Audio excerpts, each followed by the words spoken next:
In front of me is VIVO X300 Ultra, and today I would like to show you how you can turn on or turn off autocorrection.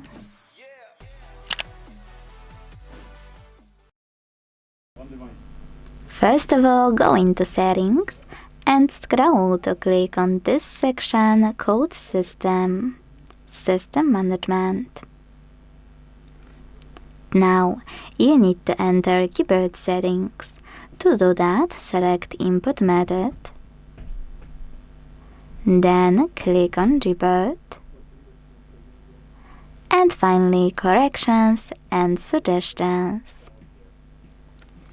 Once you're ready, tap on this switcher next to autocorrection to switch it off or turn it on. If you want to, you can also click on it on the left, and this way get access to this option called Undo Autocorrect on Backspace. Personally, I really like it, but if you want, you already know where to switch it off.